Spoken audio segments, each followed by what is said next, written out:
Both in-universe and among fans, Count Dooku is perhaps best known for being a political idealist, the champion of the separatist movement, and the great enemy of the Republic. His followers and enemies alike saw him as a noble, principled Jedi who was drawn to the dark side out of disillusionment with the Republic.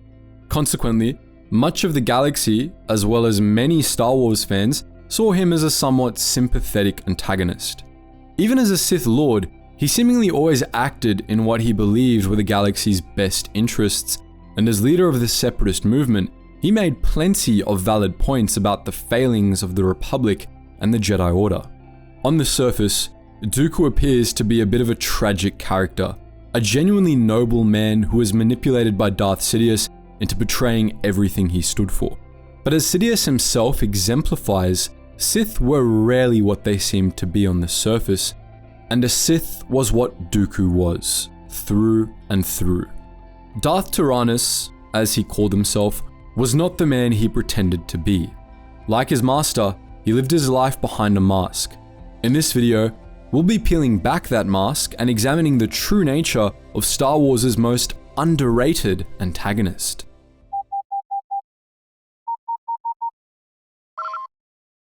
Attention, Sergeant on deck!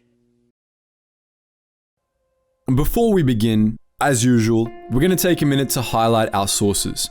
Most of our insights into Dooku's views, personality, and nature come from the Revenge of the Sith novelization by Matthew Stover, which we'll be quoting from extensively. We're also going to quote from the Confession of Darth Tyranus, which comes from Jedi vs. Sith, the Essential Guide to the Force by Ryder Wyndham, as well as from Star Wars Darth Plagueis by James Luceno.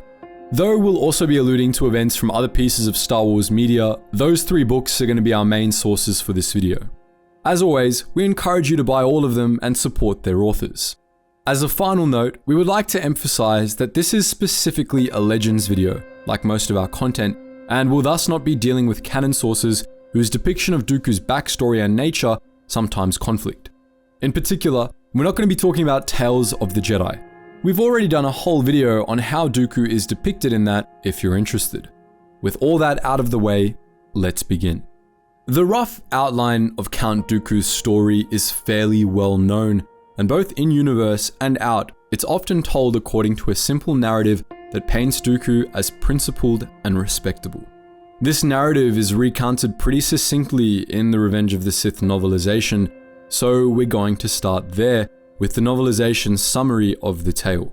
Once a great Jedi Master, now an even greater Dark Lord of the Sith, Dooku is a dark colossus bestriding the galaxy. Nemesis of the corrupt Republic, Oriflamme of the principled Confederacy of Independent Systems, he's the very personification of shock and awe.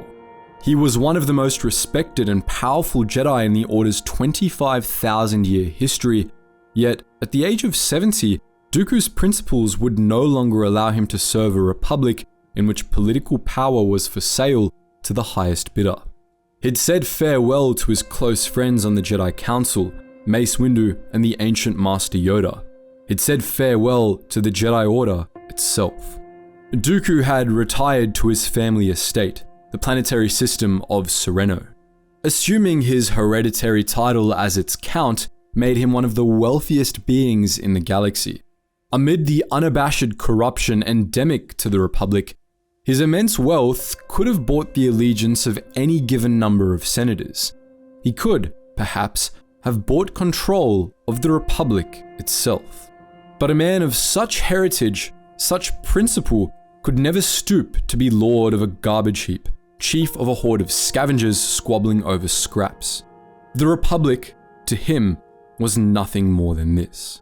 Instead, he used all the great power of his family fortune and the vastly greater power of his unquestioned integrity to begin the cleansing of the galaxy from the fester of this so-called democracy.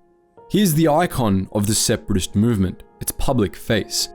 He is to the Confederacy of Independent Systems what Palpatine is to the Republic, the living symbol of the justice of its cause. This is the public story. This is the story that even Dooku, in his weaker moments, almost believes. The truth is more complicated. The public story was widely accepted by Dooku's followers and enemies alike. The Separatists revered the Count as their great leader, principled and honorable, a person they trusted with enormous political power without ever fearing he would become a tyrant. Even those Separatists who knew more about Dooku's true identity, the corporate executives and warlords of the Separatist Council, believed him to be a man of integrity, a brilliant leader they could trust to guide their cause to victory. Loyalists, on the other hand, believed that Dooku was wrong and that he was an enemy of the Republic, but they still generally considered him to be principled, and, as the novelization states, many respect him for the courage of his mistaken convictions. Even the Jedi, who knew that Dooku had become a Sith Lord and understood how dangerous that made him, still saw him as a political idealist on some level, a dangerous, but nonetheless sympathetic enemy. As the above passage states, this was only the public narrative. The truth of who Count Dooku was much more sinister, and to understand it, we'll need to examine the story of Dooku's life, starting at the beginning. Dooku was the eldest son of the patriarch of House Dooku, the ruling family of the planet Serenno. House Dooku was incredibly wealthy, enough that it could have bought entire sectors of the galaxy if it wanted to, and it had accrued this wealth through untold generations of aristocratic rule. Thus, Dooku was born into wealth and power, but unlike most members of his family, he was born with the power of another sort as well. He was strong in the Force, incredibly so, and he had the potential to become a great Jedi.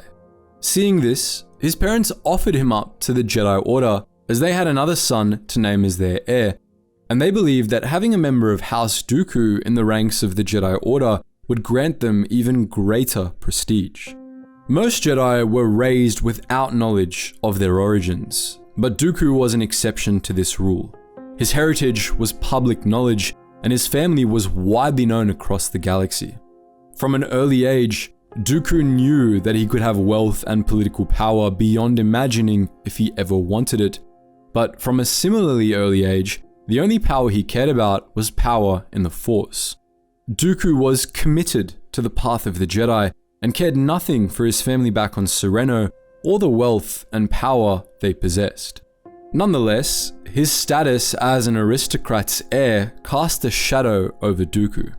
Later in his life, he recalled that he had believed as a youngling that all other Jedi knew of his heritage and looked on him as nobility, and as he grew older, he started to view himself as such.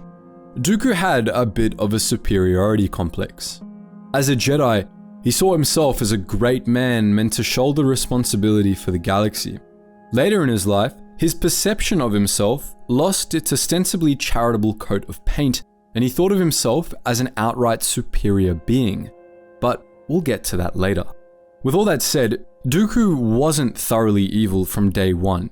He had issues with pride and a high opinion of himself from an early age, which he was often reproached for by his masters. Yoda once even teased him for standing straighter than all the other younglings. He was a flawed man, but that goes for just about everyone, and for decades of his life, he strived to be good, to embody the Jedi ideal, and as far as the other Jedi could see, he succeeded in that goal. He was one of the Order's most powerful and gifted members, something that had been evident since he was an initiate, and which only grew more obvious as he reached the ranks of Padawan, Knight, and Master. He was a master diplomat, one of the most politically active and ideologically principled Jedi, as well as one of the greatest lightsaber duelists the Order had ever known.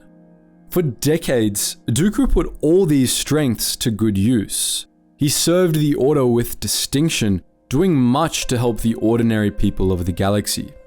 His master, famed Cerulean, and Master Yoda, who he also often trained with, both considered Dooku to have been an ideal student, and Dooku's own Padawans, Qui-Gon Jinn and Komari Vosa, admired him as well. As a Jedi Master, Dooku was even offered a seat on the Jedi Council. He turned it down, intending to continue working as one of the most proactive Jedi peacekeepers, though he accepted another council seat when it was offered later on. Dooku was a good Jedi, but he was a Jedi with darkness in his heart. Dooku first perceived the nature of this darkness in himself during one of the most important formative events in his life, his falling out with Lorian Nod. Lorian Nod was a fellow Jedi who, as a youngling, Dooku had called a friend. The two boys had been in the same initiate clan, and they attained the rank of Padawan at around the same time. But while Dooku was a model Jedi, strong in the Force and very disciplined for a child, Lorian Nod was less talented and feared that he wasn't cut out to be a Jedi. Dooku's successes made Nod feel insecure and jealous, and Nod started looking for a way to get ahead. When Dooku was apprenticed to Thame Cerulean, a Jedi historian who often studied Sith holocrons, it gave Nod an idea. After learning of a Sith holocron Cerulean had recently been studying, Nod tried to convince Dooku to help him steal it from the Jedi archives. Dooku refused, but Nod went through with his plan all the same. He was able to steal the holocron and smuggle it back to his room, hoping to learn techniques that would make him more powerful.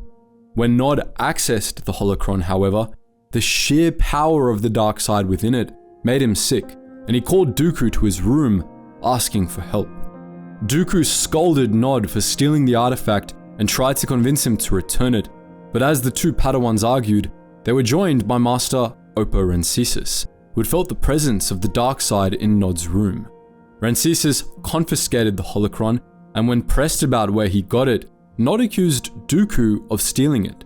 Shocked by Nod's betrayal, Dooku said nothing in response. Nod attempted to convince Dooku to take the fall for him, but Dooku wasn't having it. When the two Padawans were summoned to the Jedi Council for questioning, Dooku told the Council the truth, that Nod had stolen the holocron and that he had nothing to do with the incident and had been against the theft from the beginning. Lorian Nod was summarily expelled from the Jedi Order, not for stealing the holocron, the Council stressed, but for lying and throwing his fellow apprentice under the bus. Dooku was exonerated, but the experience had a huge impact on him. Forever after, Dooku never let anyone get close to him, being constantly wary of the betrayal by those he least expected. That became a defining characteristic of his character.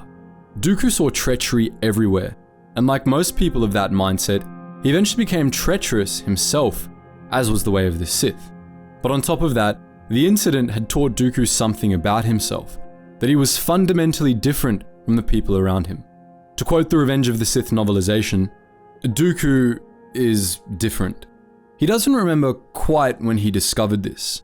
It may have been when he was a young Padawan, betrayed by another learner who had claimed to be his friend. Lorian Nod had said it to his face, "You don't know what friendship is." And he didn't. He had been angry, certainly, furious that his reputation had been put at risk, and he'd been angry at himself for his error in judgment, trusting as an ally one who was in fact an enemy. The most astonishing part of the whole affair had been that even after turning on him before the Jedi, the other boy had expected him to participate in a lie, in the name of their friendship. It had been all so preposterous that he hadn't known how to reply. In fact, he has never been entirely sure what beings mean when they speak of friendship.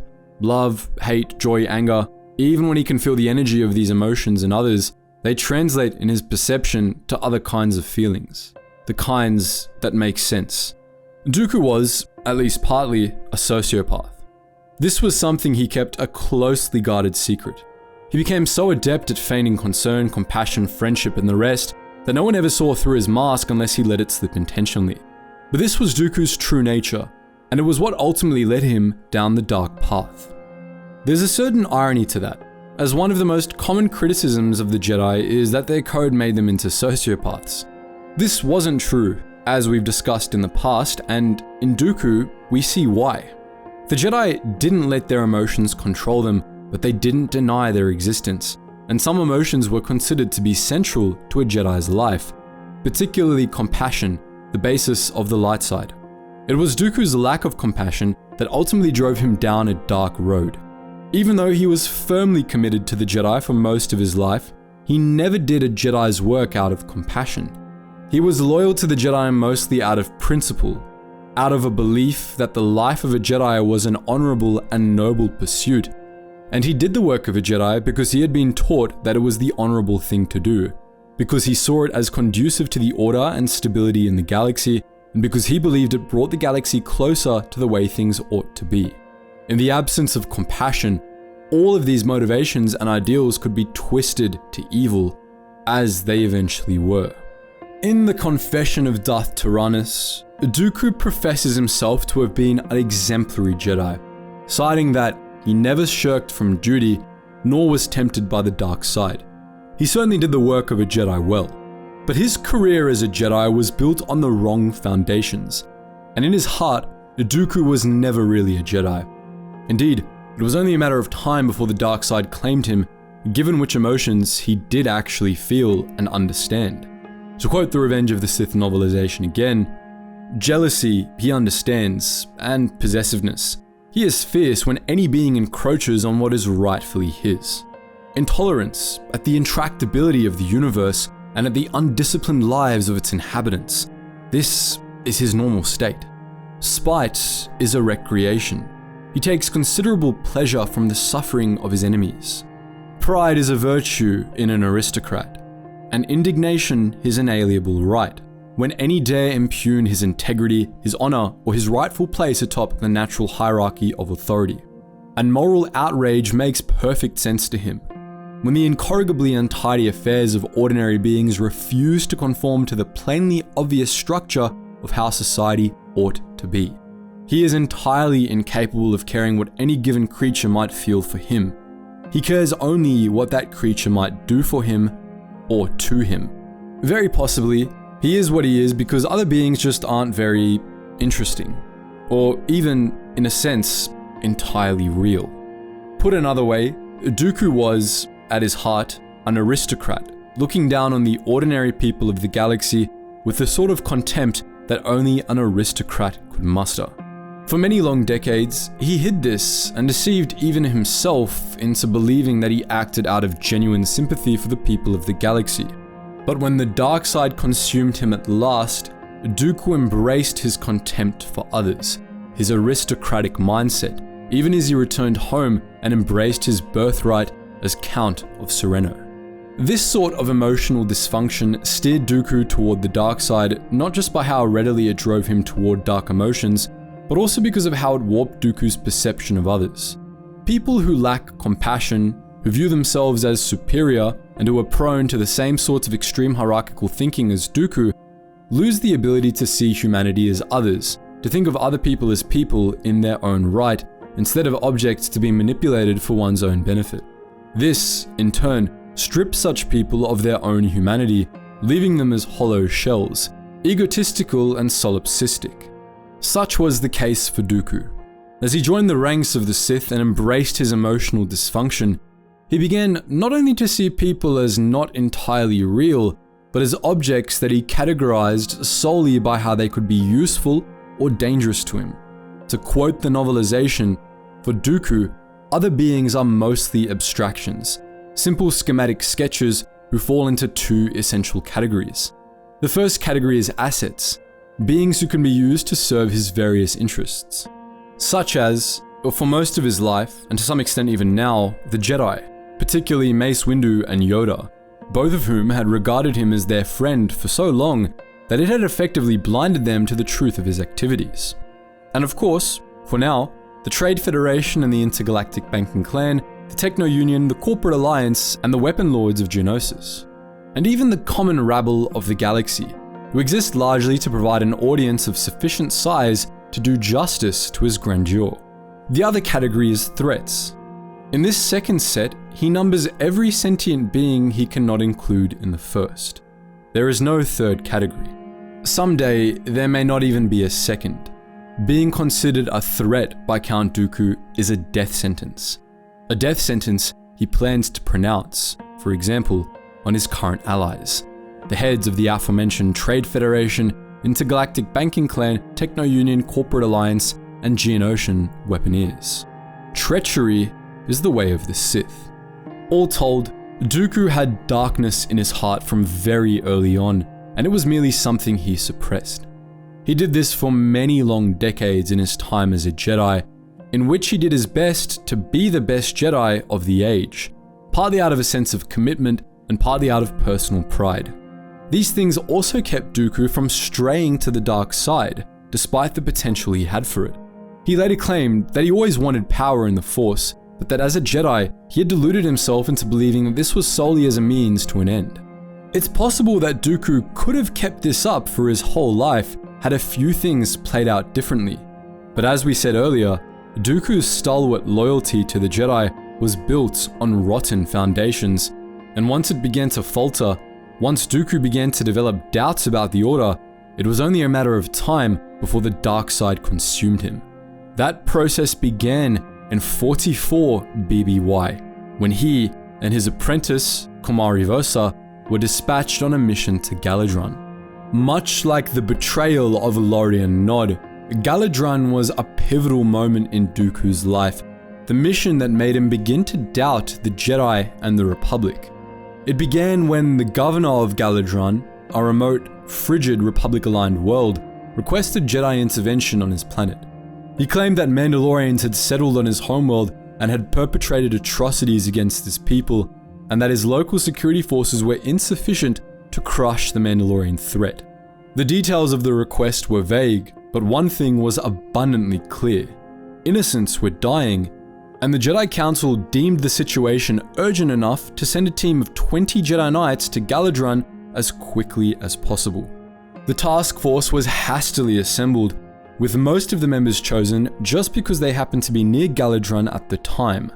Of the assembled Jedi, only Dooku and Komarivosa were familiar with the Mandalorians and properly prepared to fight them. Dooku later reminisced that he should have sensed that something was off about the situation, as recounted in the confession of Darth Tyranus. By all accounts, the Mandalorians were the epitome of professional soldiers. Because Galidraan was a Republic world and the Mandalorians' alleged actions were as brazen as they were barbaric, I allowed two possibilities. Either the butchers on Galidraan were imposters, or something had caused the Mandalorians, whichever faction they were, to change their ways. Tragically, I did not allow for a third possibility. Galidraan's governor had lied, and the Jedi Council had believed him. Upon their arrival at Galidraan, the Jedi discovered evidence of the massacre Galidraan's governor had attested to, and that was enough to convince them that his story was accurate. They tracked down the Mandalorians, and as the confession of Darth Tyranus recounts, things spiraled out of control from there. We located the Mandalorians in a small valley and had the high ground when we surrounded them. I wasn't surprised when they refused to surrender. Galidraan was a bloodbath.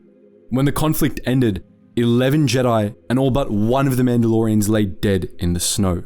Komarivosa was still standing, having slain 20 Mandalorians single-handedly.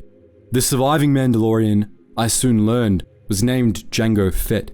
He'd killed 3 Jedi with his bare hands. As a Jedi, I could neither hate nor fear Fett, but I did feel something for him that surprised me. I felt respect. Had Fett and I been the only survivors of that battle, I would have lowered my lightsaber and bid him safe journey. But other Jedi had survived, and I doubted we were unanimous in our regard for Fett. In the end, it was the Council who decided his fate, for via transmission, they ordered me to turn him over to Galidraan's governor, and like a gutless animal, I obeyed. Eventually, I learned the entire fiasco had been a setup. The civilians had been killed not by Fett's faction, the true Mandalorians, but by the Mandalorian Death Watch. Hoping to crush the true Mandalorians, Death Watch's leader had collaborated with Galidraan's governor to lure Fett's faction with a false assignment, then summoned the Jedi for help. Galidraan's corrupt governor got away scot-free, while Jango Fett, as Dooku later learned, was sold into slavery. This mission, coupled with several subsequent Jedi missions that ended in disaster, began to turn Dooku against the Jedi Order, as well as against the Republic. It was plain to him that the Republic was sliding into chaos. The Senate was corrupt and dysfunctional, enough that it could be easily manipulated by some backwater governor on behalf of an obscure band of thugs. Institutional dysfunction was rampant across the galaxy, piracy was on the rise, and what Dooku considered the rightful order of things was falling apart. Even as these crises mounted, however, the Senate remained oblivious at best and complicit at worst. Corruption and gridlock led to constant inaction, and it was becoming increasingly obvious that the politicians that ran the Republic cared only about maintaining their own power. And as Dooku learned at Galidraan, the Jedi had a share of the blame for this as well. The Jedi acted, more often than not, as useful idiots for the Republic, beholden to the whims of the corrupt and ineffective Senate. In Dooku's eyes, rather than becoming proactive in restoring order to the galaxy, rather than steering the Republic back in the right direction, the Jedi had become weak and allowed the Republic to control them. As Dooku saw it, the Republic was dragging the Jedi Order down with it, and fiascos like Galidraan served as proof to him that the Jedi Council's judgment was becoming impaired by its loyalty to the Senate. Despite his increasing disdain for the Republic and the Jedi, however, Dooku didn't leave the Jedi Order just yet. He explains why in the Confession of Darth Tyranus. Even though I knew that the Senate was corrupt, the Council was fallible, and Jedi training methods were far from perfect, I remained with the Jedi Order for 12 years after Galidraan. Why? Because I still believed that I could accomplish some good as a Jedi. I thought I could bring about some positive changes, right certain wrongs, and do better than maintain the status quo. In short, I was an utter fool. Even worse, and I confess this with some degree of shame, I could not imagine life beyond the Order. I was weak. That second to last sentence right there is especially important. In part, Dooku's commitment to the Jedi Order stemmed from inertia and an unwillingness to consider other paths in life. As a result, even as his personal beliefs began to turn against the Jedi, Dooku remained in the Order, even serving on the Council at one point, and he increasingly became known for his extensive involvement in Jedi diplomacy. In particular, Dooku was heavily involved with the Order's dealings with the Senate, which he often tried to guide in the right direction. In this period, Dooku also became known for his political ideals and for being increasingly outspoken against corruption in the Senate. Speaking of Dooku's ideals, let's focus on those for a moment. Dooku's politics are perhaps the most misunderstood part of his character, which makes sense, because he deliberately obfuscated what he actually believed. His politics were based around opposition to the Republic and the Senate in particular, which he decried as hopelessly corrupt, exploitative, and disorderly. But Dooku didn't just take issue with the institutional decay that had happened in the Senate or in the Republic as a whole. He believed that the corruption, the gridlock, and the chaos were the inevitable result of flaws baked into the Republic's structure. The issue was not that the Republic itself had fallen into decline, but that the Republic had been, from the beginning, fundamentally flawed and entirely unfixable. Dooku came to believe that the Republic needed to be done away with entirely. As the leader of the Separatist movement, he preached all of these things to the galaxy and won his cause many adherents. His followers built the Confederacy of Independent Systems, which many understandably assumed to have been reflective of how Dooku actually wanted the galaxy to be ruled.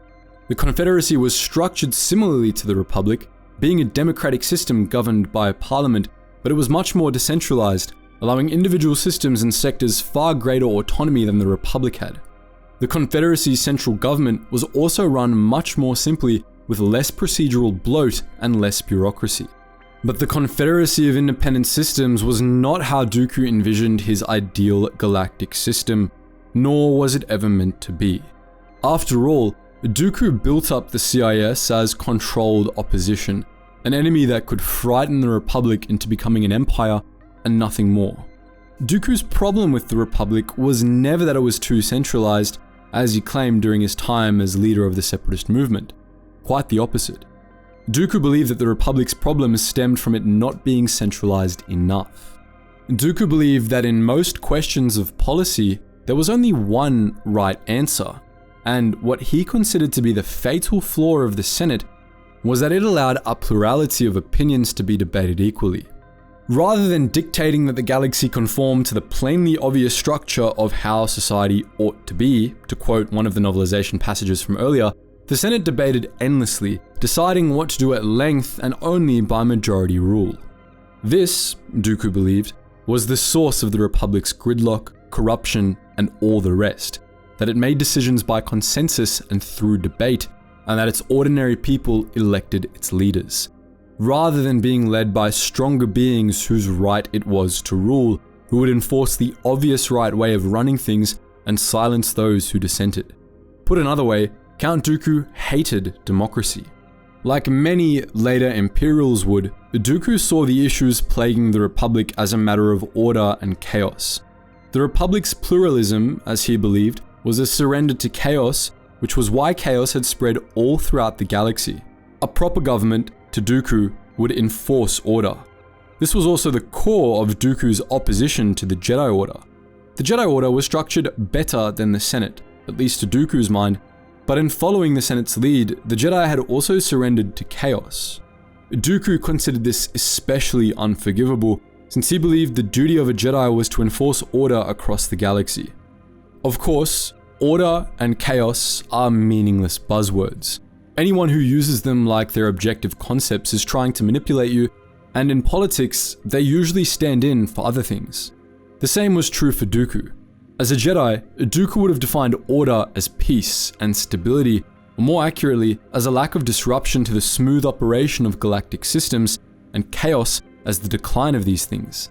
As a Sith Lord, however, his definitions of such terms became much more vile.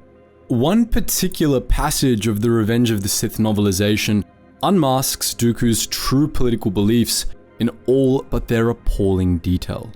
To quote, "The new government. This had been their star of destiny for lo, these many years. A government clean, pure, direct. None of the messy scramble for the favor of ignorant rabble and subhuman creatures that made up the Republic he so despised. The government he would serve would be authority personified.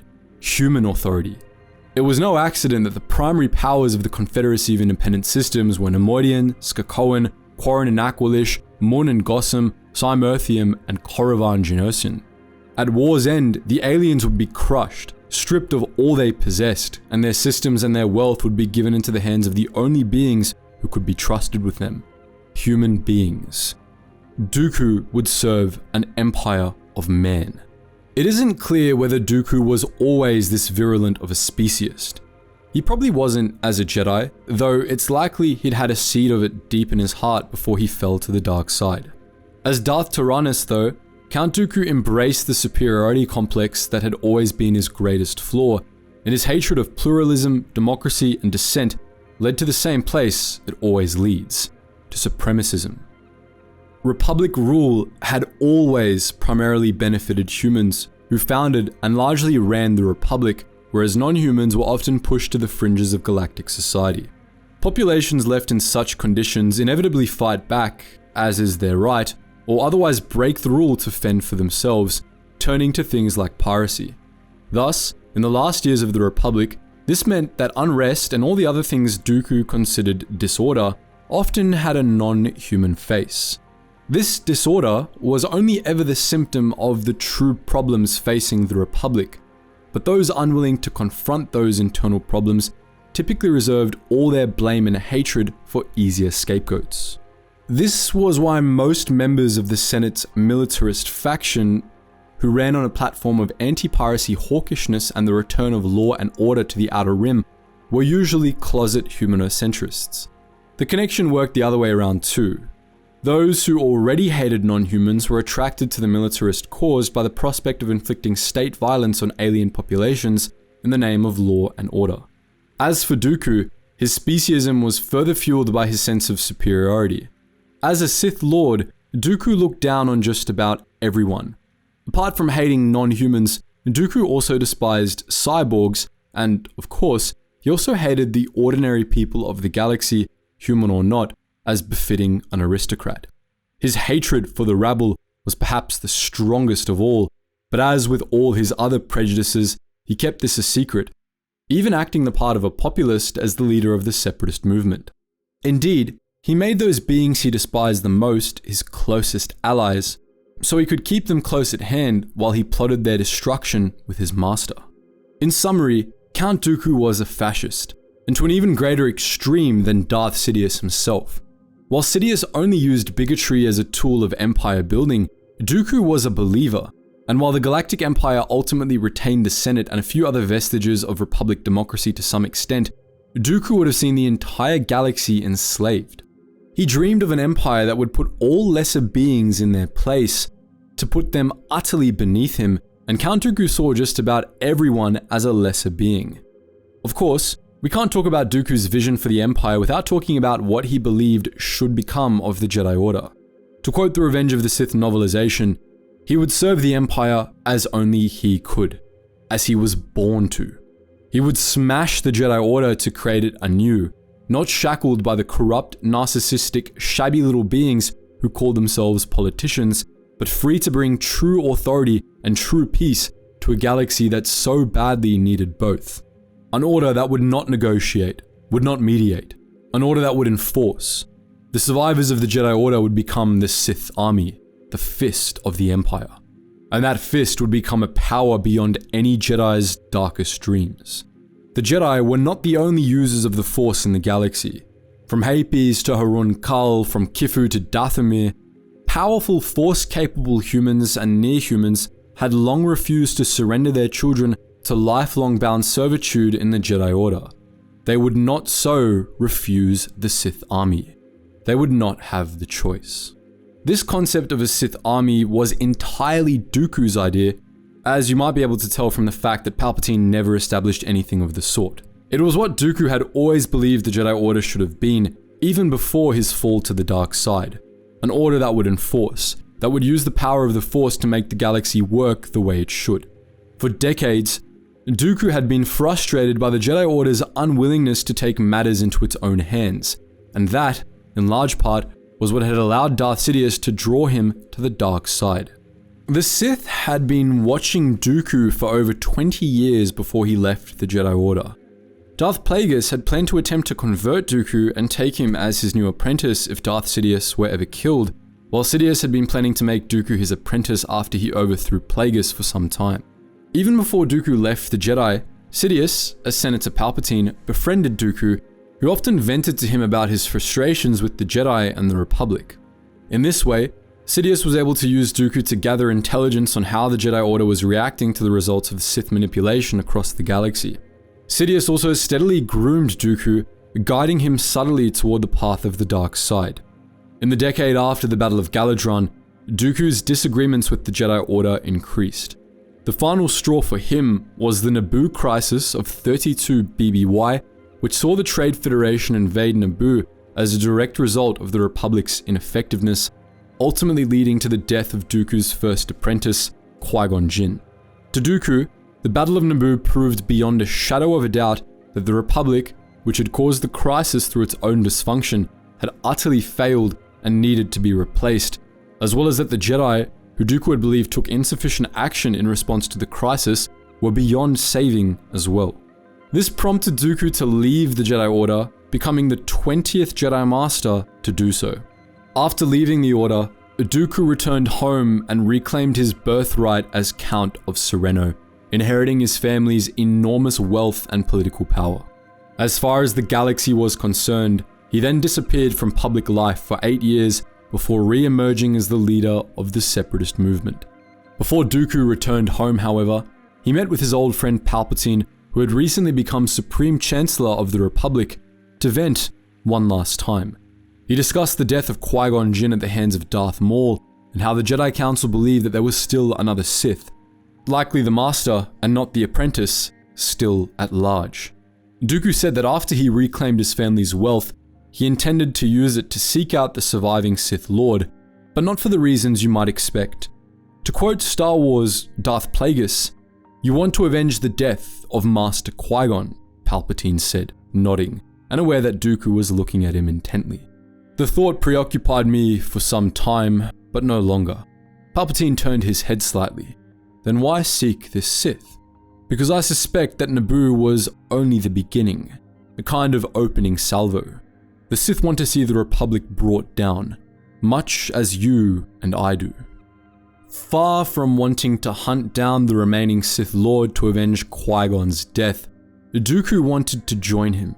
He had pieced together that the recent problems afflicting the Republic had been engineered by the Sith, and the Battle of Naboo had amplified his hatred of the Republic to the point he wanted few things more than to see it destroyed and replaced.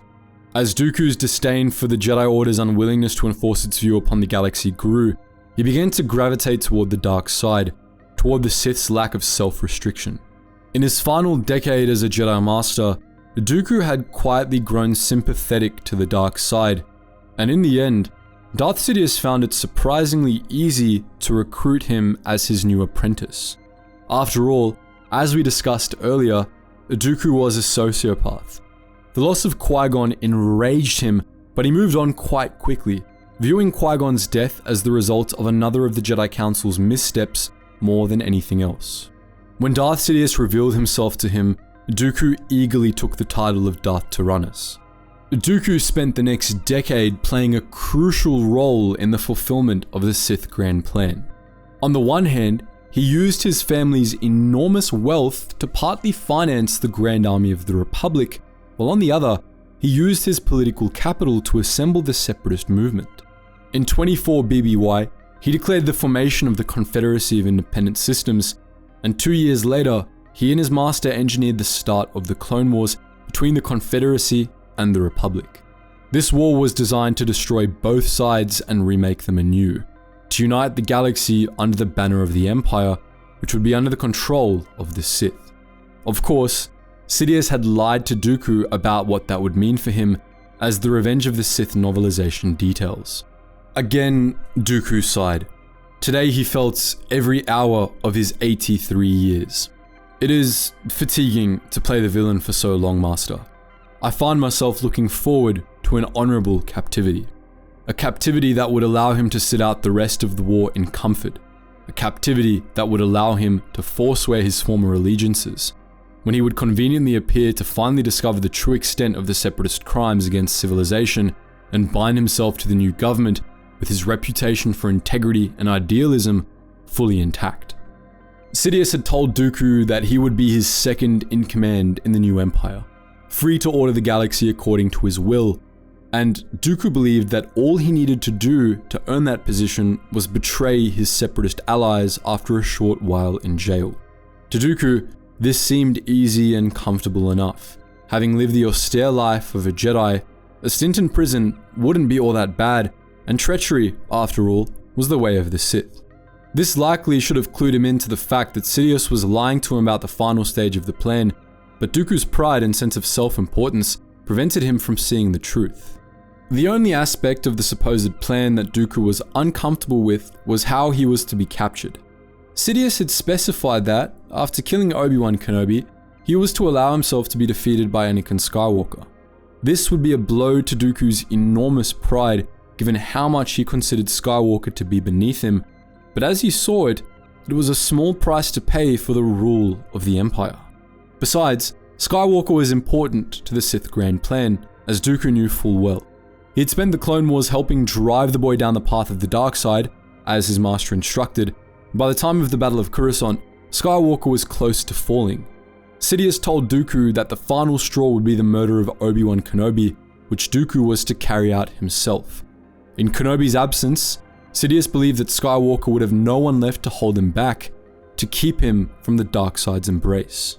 As the Revenge of the Sith novelization details, Dooku believed that Sidious's plan for Skywalker was to use him as a weapon to destroy the Jedi Order. After his fall to the dark side, Skywalker would become a double agent for the Sith, dismantling the Jedi Order from within.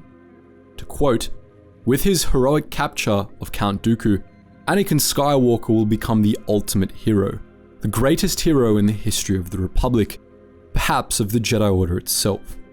The loss of his beloved partner will add just exactly the correct spice of tragedy to give melancholy weight to his every word.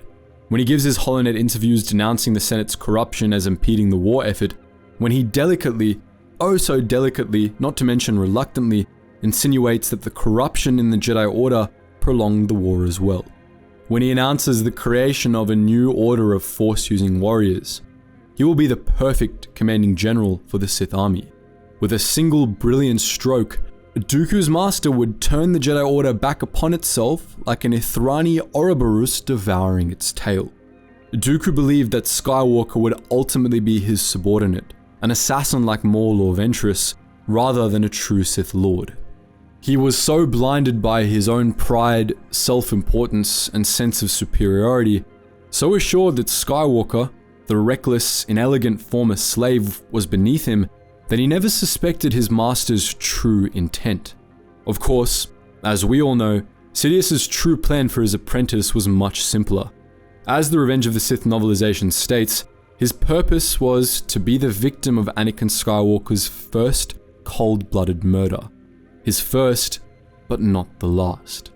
Dooku didn't see this until he and Skywalker locked blades aboard the Invisible Hand, and Dooku discovered, to his distress, that the boy was much stronger than he had believed. Skywalker had power beyond Dooku's imagination, and as Dooku soon realized, he actually stood a chance of winning their fight fairly. Dooku also realized that this was not a miscalculation on his master's part, as this last passage from the Revenge of the Sith novelization shows. Even now, Skywalker was holding himself back.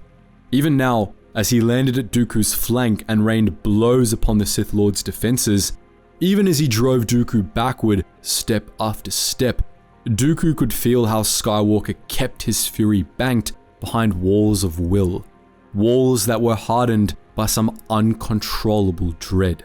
Then, Sidious, for some reason, decided to intervene. "Don't fear what you're feeling, Anakin. Use it," he barked in Palpatine's voice. "Call upon your fury, focus it, and he cannot stand against you. Rage is your weapon. Strike now. Strike. Kill him." Dooku thought blankly. Kill me? He and Skywalker paused for one single, final instant. Blades locked together, staring at each other past a sizzling cross of scarlet against blue, and in that instant, Dooku found himself wondering in bewildered astonishment if Sidious had suddenly lost his mind. Didn't he understand the advice he'd just given? Whose side was he on anyway? And through the cross of their blades, he saw in Skywalker's eyes the promise of hell, and he felt a sickening presentiment that he already knew the answer to that question. Treachery is the way of the Sith. So that's our look at Darth Tyranus, traitor to the Jedi Order and to his separatist followers alike, yet whose pride and self-importance blinded him to his master's own imminent betrayal. We hope you've enjoyed this analysis of one of Star Wars' most underrated characters, and as always, we want to know what you think. Has this changed your perspective on Count Dooku at all?